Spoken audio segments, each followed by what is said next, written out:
नमस्कार ट्रेडर्स मित्रांनो, माझे मार्केट या आपल्या चॅनलमध्ये तुम्हा सर्वांचे स्वागत आहे. पाहूयात उद्या म्हणजे शुक्रवारी जो वीकेंड सेशन असणार आहे त्याच्यामध्ये निफ्टी आणि बँक निफ्टीच्या महत्त्वाच्या लेवल काय असू शकतात. त्या अगोदर आजचं जे काही कामकाज आहे ते कशा पद्धतीने झालं आणि आपण काय डिस्कशन केलेलं होतं ते एकदा पाहूया. काल आपण क्लिअर कट डिस्कशन केलेलं होतं की ही जी लेवल आहे ती लेवल म्हणजे महत्त्वाची 24,280 याच्यावरती जर मार्केट निघते कोणत्याही कंडिशनमध्ये फ्लॅट असू द्यात किंवा गॅप अप असू द्या त्याच्यावरती जाताना आपण बाईंगची पोझिशन क्रिएट करणार आहोत. पण झालं काय, एक चांगलं मोठं गॅप अप आपल्याला पाहायला मिळालं आणि जी महत्त्वाची लेवल होती आपण ज्या लेवलसाठी ट्रेड प्लॅन करणार होतो ती लेवल होती 24,400-450. हा जो 50 पॉईंटचा झोन आहे हा उद्यासाठी सुद्धा तेवढाच इम्पॉर्टंट आहे. का असेल ते सांगतो थोड्या वेळात, ते लक्षात ठेवा. फक्त ती लेवल इम्पॉर्टंट आहे. आणि काय झालं, मार्केट तिथे गेलं, थोडं वेळ सस्टेन केलं आणि एक फॉल आला. बरं, आता इथे यानंतर एक डाऊन साईडचा ट्रेड नक्की प्लॅन होत होता. पण गेल्या 3-4 दिवसापासून किंवा त्याहीपेक्षा जास्त काळापासून आज पहिला दिवस असा आहे, मार्केट ओपनिंगनंतर गेल्या काही दिवसापासून काय होत होतं, ओपनिंगनंतर एकतर वरती जात होतं किंवा साईडवेज मार्केट होत होतं. पण आज झालं आहे काय, गॅप अप ओपनिंग झाले आणि मार्केटमध्ये या पद्धतीचा फॉल आपण पाहिलेला आहे. काल परवाच्या व्हिडिओमध्ये मी ज्यावेळेस डिस्कशन करत होतो ना, तेव्हा एक गोष्ट क्लिअर सांगितली होती की जोपर्यंत या पद्धतीचं फॉर्मेशन बनत नाही आणि कन्फर्मेशन मिळत नाही तोपर्यंत सध्या आपण डाऊन साईडचे ट्रेड अवॉइड करणार आहोत. हे दिसत असताना सुद्धा मी आज डाऊन साईडचा कोणताही ट्रेड प्लॅन केलेला नाही आहे, लावून दिलं. कारण का इथे 2-3 BTST होते आणि त्या ओपनिंगला त्याच्यामध्ये एक चांगला प्रॉफिट दिसला, तो बुक केला आणि वाट पाहिली. इथे ज्यावेळेस 280 मार्केट टेस्ट करायला आलं ना, एक कॉल साईडचा ट्रेड प्लॅन केला, पण पुन्हा साईडवेज झाल्याच्या नंतर लक्षात आलं की मार्केट आपलं प्रीमियम कमी होऊ शकतं. त्याच्यामुळे आहे त्या प्रीमियमला 1-2-3 पॉईंट फक्त प्रीमियममध्ये गेले, तिथे बुक केला आणि एक सेन्सेक्सचा कॉल ट्राय केलेला होता, तोही काही झालेला नाही आहे. म्हणजे डाऊन साईडचा ट्रेड प्लॅन केला नाही. फक्त काय झालं, काल ज्या लेवल डिस्कस केलेले होते, खास करून बँक निफ्टी असेल आणि सेन्सेक्स असेल, त्याच्यामध्ये जे support level, final support level ज्या होत्या सेन्सेक्ससाठी 77,600च्या आसपास असेल किंवा बँक निफ्टीमध्ये जी सपोर्ट लेवल असेल त्या डिस्कशन केलं ना, तर या ठिकाणी आल्याच्या नंतर जसं फॉर्मेशन दिसलं या पद्धतीनं एक फॉर्मेशन सेन्सेक्समध्ये बनताना पाहायला मिळालं ना, तर तिथे एक हिरो झिरो आज एक्सपायरी होती, त्याच्यामुळे अगदी 30-40च्या दरम्यान हिरो झिरो मिळाला आणि तो अगदी 200पर्यंत जाताना पाहायला मिळाला. म्हणजे जे काही 2-2, 3-3 पॉईंटचे एस-एल, 2-3 पॉईंटचा बँक निफ्टीमध्ये आणि 30 पॉईंटचा जो सेन्सेक्समध्ये एस-एल गेला ना, तर तो ही जी मुवमेंट आहे, सेन्सेक्स सेम आहे म्हणून मी सेन्सेक्सचा चार्ट दाखवत नाही आहे. कारण का आपण एक्सपायरी नसेल तर सेन्सेक्समध्ये जास्त ट्रेड करत नाही, म्हणून त्याचा ॲनालिसिस आपण टाळतो शकतो बाकीच्या दिवशी म्हणून. तर मग त्या पद्धतीची ही जी मुवमेंट आली ना, त्याच्यामध्ये एक चांगला हिरो झिरो ट्रेड प्लॅन झालेला आज आपल्याला पाहायला मिळाला. निफ्टी आणि बँक निफ्टीमध्ये अक्षरशः आज काही ट्रेड केलेलं नाही. हा ज्यांनी चार्टवरती फोकस करून ट्रेड केलेला असेल ना इंट्राडेमध्ये, की मी रोज करतोय, मला करायचंच आहे त्या पद्धतीने, तर त्यांना इथे एक डाऊन साईडचा ट्रेड चांगला प्लॅन झालेला असणार आहे. त्यामध्येही काही दुमत नाही की तुम्ही केला असेल, वेल अँड गुड, चांगली गोष्ट आहे. पण ज्या पद्धतीचं मार्केट आहे सध्या तरी अप ट्रेंडमध्ये आहे, शॉर्ट टर्ममध्ये सांगतोय मी, इंट्राडेसाठी अप ट्रेंडमध्ये आहे. मग मी नॉर्मली ही गोष्ट टाळतो की अप ट्रेंडचं मार्केट आहे तर डाऊन साईडचा ट्रेड घेण्यासाठी कमीत कमी एक दिवस वाट पाहतो. आता उद्यासाठी आपण काय करायला पाहिजे, सगळ्यात महत्त्वाचं, ज्या पद्धतीचा फॉल आज आपण मार्केटमध्ये पाहिलेला आहे, फॉल म्हणा किंवा प्रॉफिट बुकिंग म्हणा काहीही, तर आता हे फॉर्मेशन बनतं. आता इथे महत्त्वाचं काय आहे, जर ही लेवल ब्रेक झाली तर हा जो काही गॅप आहे ना, तो आता फिल होऊ शकतो, हे लक्षात ठेवायचं आहे. हा गॅप भरायला मार्केट येऊ शकतं, म्हणजे 23 ॲटलीस्ट 23,900-920पर्यंत मार्केट जाऊ शकतं. मग इथे डाऊन साईडचा ट्रेड कधी प्लॅन करायचा आहे, गेले 2 दिवस जे डिस्कशन करतो तीच लेवल पुन्हा एकदा 24,080 आणि 60 हा जो झोन आहे ना, जोपर्यंत हा ब्रेक होत नाही डाऊन साईडचा प्लॅन करायचा नाही. आणि आता फॉर्मेशन त्याच पद्धतीने आहे, इथे आलेलं आहे. जर याच्या खाली जाते, तुम्हाला एकतर खाली जाताना इथे सस्टेन करून जर ब्रेकडाऊन येतोय तर एक ट्रेड प्लॅन होऊ शकतो, किंवा एकदम फास्ट जाईल आणि पुन्हा एकदा रिटेस्टिंगला आल्याच्यानंतर या पद्धतीचा ट्रेड आपल्याला प्लॅन करता येऊ शकतो. कधी 24,080 ब्रेक झाल्याशिवाय करायचाच नाही, हे लक्षात ठेवा. उद्यासाठी सुद्धा असेल. जर मोठं गॅपडाऊन होतं तर मग त्यासाठीची लेवल आहे 23,980 असेल.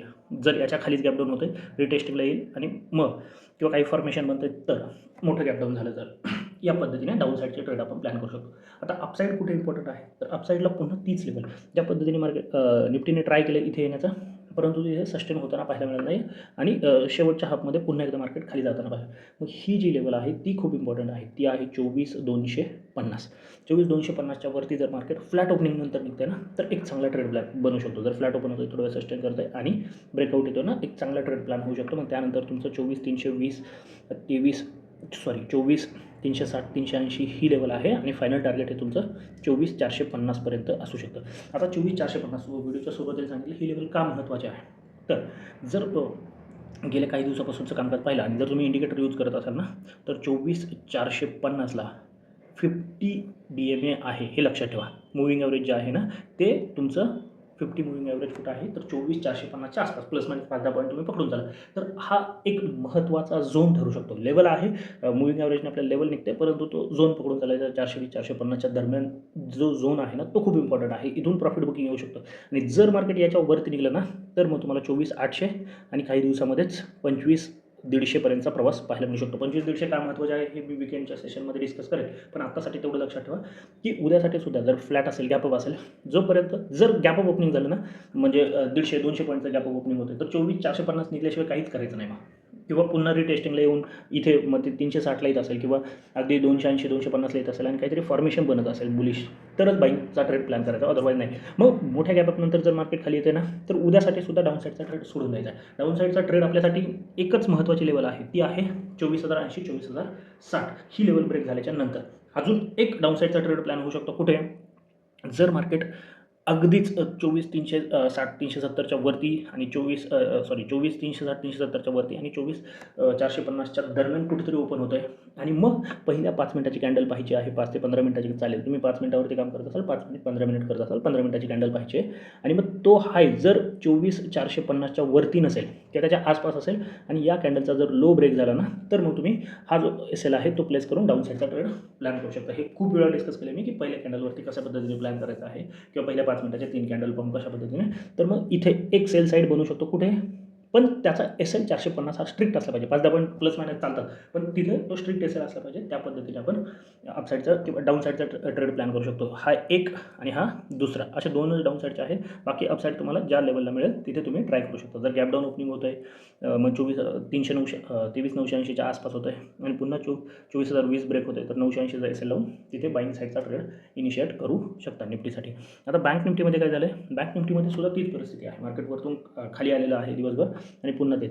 मग इथे सुद्धा ही लेवल खूप महत्त्वाची ठरू शकते, ती आहे 55,900च्या आसपास.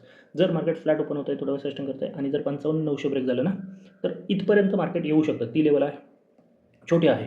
55,650-700 ची लेवल खूप इम्पॉर्टंट ठरू शकते. पण जर याला कदाचित उद्या 55,600 ब्रेक झालं किंवा 550 ही लेवल ब्रेक झाली, कारण की इथे मल्टिपल सपोर्ट आहेत, तुम्ही डेली कॅन्डल लावले तरी तुमच्या लक्षात येईल. पण जर 650 55,600 ही लेवल ब्रेक झाली ना तर एक मोठा फॉल आपल्याला बँक निफ्टीमध्ये पाहू शकतो. मग इमिजिएट टार्गेट हे 55,200पर्यंत असू शकतं आणि मग त्याच्यानंतर 54,800पर्यंतचा प्रवास आपण डाऊन साईडला पाहू शकतो. काल जे डिस्कशन केलं ना 55,800च्या लेवलविषयी मी खूप वेळा समजून सांगितले, ते लक्षात ठेवायचं. बँक निफ्टीमध्ये 800ची लेवल नेहमी वर्क करते. आजही तेच झालं, इथे येऊन सपोर्ट घेतला आणि मार्केटवरती गेलं. पण मी आज बँक निफ्टीमध्ये कोणताही ट्रेड प्लॅन केलेला नाही.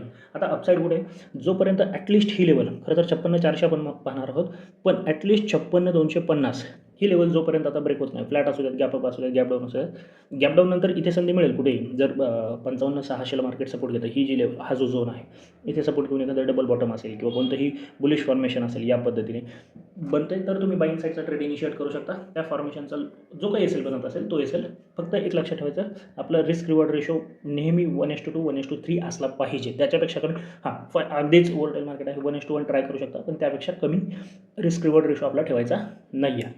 मग तुम्ही काय करू शकता, इथे 50% क्वांटिटी आणि जर 56,400 ब्रेक झालं तर तुम्ही उरलेल्या 50% क्वांटिटी ट्राय करू शकता आणि मग त्यानंतर 56,600 आणि 56,800 200 पॉईंट आहेत, पण ते महत्त्वाचे आहेत. त्या पद्धतीने तिथे टार्गेट सेट करू शकता आणि जर 56,800 आता कदाचित उद्या ब्रेक झाला आणि त्याच्यावरती एखादी 30 मिनिट किंवा 1 आवरची कॅन्डल क्लोज होती तर मात्र एक चांगली अपसाईड आपल्याला पाहायला मिळू शकते. मग ते अगदी 57,800पर्यंत किंवा 58,000च्या लेवल, ते उद्या नाही पण त्या सोमवार किंवा मंगळवारी येताना आपल्याला पाहायला मिळू शकतात. या पद्धतीने तुम्ही प्लॅन करू शकता. आणि सगळ्यात महत्त्वाचं, आपण आता पुन्हा सुरू करतो आहे तर नक्कीच आपल्या मित्रांनाही रेकमेंड करा आणि चॅनलला सबस्क्राईब करून जे बेल आयकॉन आहे ते प्रेस करा, म्हणजे आपल्याला हळूहळू आता पुन्हा एकदा चॅनल ग्रो करायच्या दिशेने वाटचाल करायची आहे. तर आजच्यासाठी एवढंच. धन्यवाद. जय हिंद, जय महाराष्ट्र, कीप ट्रेडिंग.